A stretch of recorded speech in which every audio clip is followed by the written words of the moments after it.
Hey y'all, this is Vic. Hey, appreciate y'all stopping in. Thank you so much. Welcome to my channel. This week I'm gonna get off the ratchets. I'm sure y'all probably tired of seeing ratchets or adjustable wrenches. I'm gonna attempt to put a little life back into a Stanley bench vise. So a little bolt-on bench vise, little 3-inch job. I think y'all may have seen it from a tool haul I did. It's been a while, I guess, maybe a couple months ago, I guess. And anyways, hey, I hope y'all enjoy it, and thank y'all all so much, and y'all have a good one. Thank you. Hey, today I think I'm gonna work on this Stanley Clamp-on vise. I've Googled trying to find out what the model number and stuff was, and I get 3 inches when I measure. And when I do a search for Stanley Clamp-on, I get a model 745 2.5 inch, another a model 763 2-inch, and then I found one that was a 766. It said it was a gunsmith and jeweler's clamp-on vise, and it had this little anvil back here on it, and it looks similar to it. But then also noticed that there's something here that they showed in their pictures, and I see a NO right there. So I'm gonna hit this with the wire wheel, and let's see if it's got a model number on there. So hang on, let me get that done.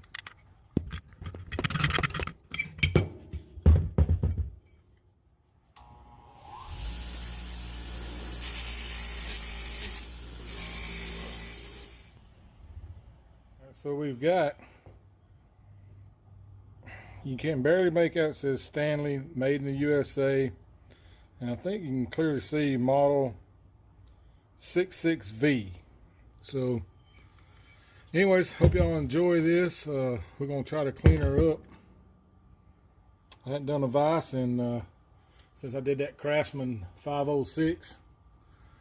As a matter of fact, it's the only vise video that I've got out there, and actually the only vise that I've ever done. So this will be number 2. I just love this one. I love the style of it, and I think it's cool, and we'll see what we can do with it.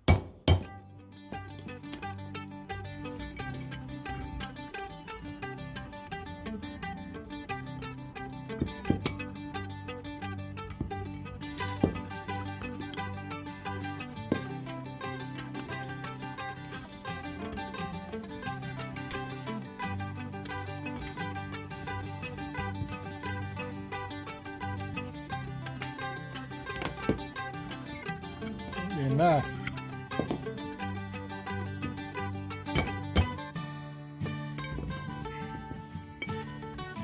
Very nice.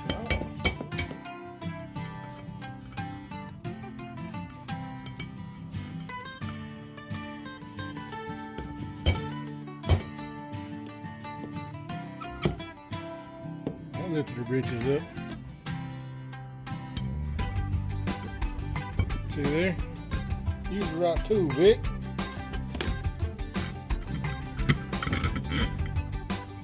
Where we at?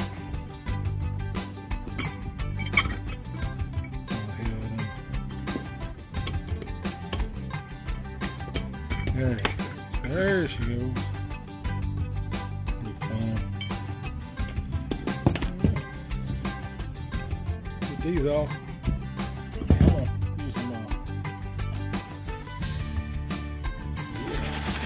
Made it up, might as well use it, huh? Scout Tractor 50/50.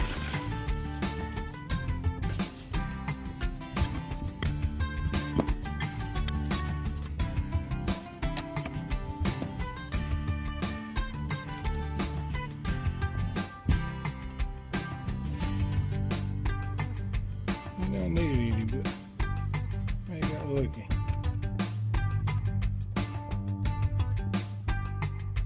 Feel good. This one.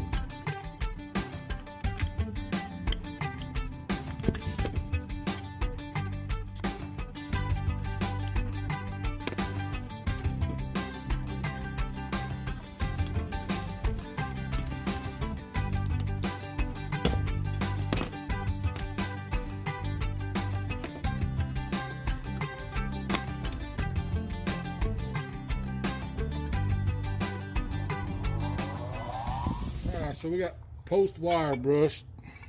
I ain't got all the paint off of her yet, but just gonna use some grinding. That looks like a V to me. Maybe it's just wishful thinking, I don't know, but what do y'all think? But she's definitely gonna need some sanding, some smoothing out. But man, her lines are just nice, ain't they? I really like the lines on her. So there we are. That's where we're at this point. So we'll do a little file work. We'll get rid of these casting lines all the way around her. And that's about it. So we'll get to doing some of that.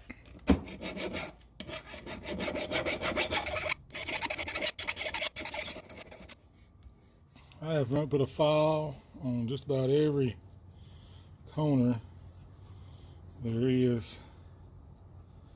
They're all smooth now. Primer work to hide them a little. Well, I'm gonna touch that up. I missed that. Dadgummit. Anyways, I'll go back and get that. But for the most part, we find that line back up there.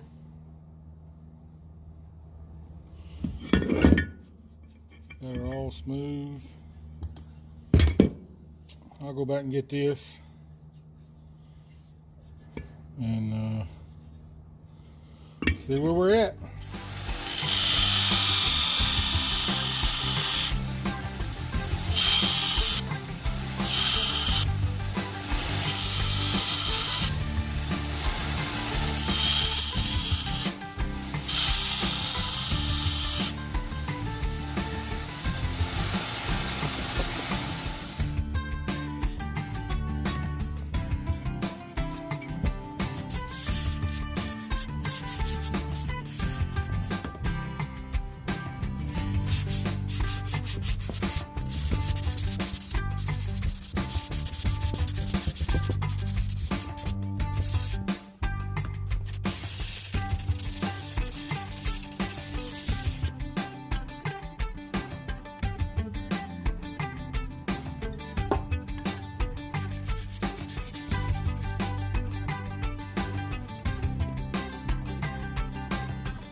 Alright, so here's what we ended up with.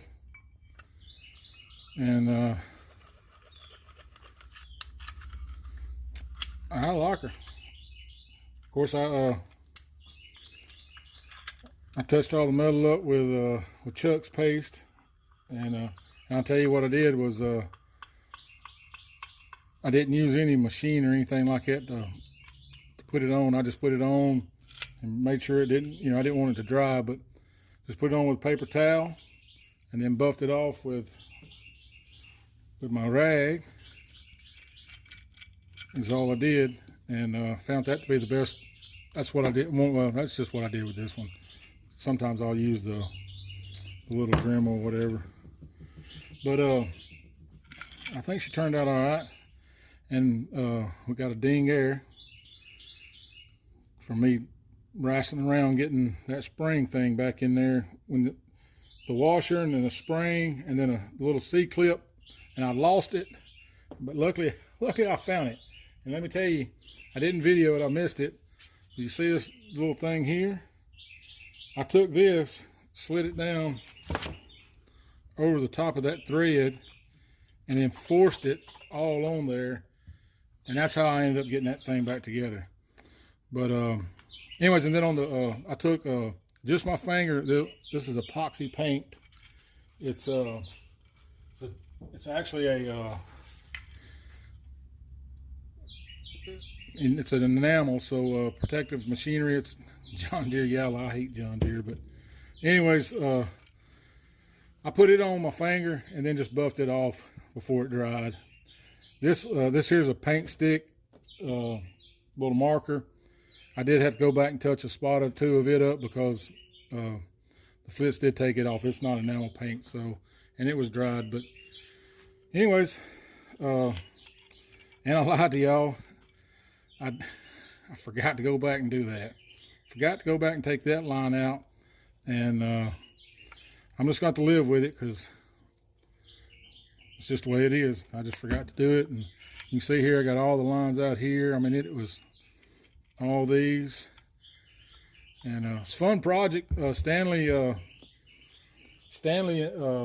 Frederick T. Stanley, 1843, founded the Stanley Works, and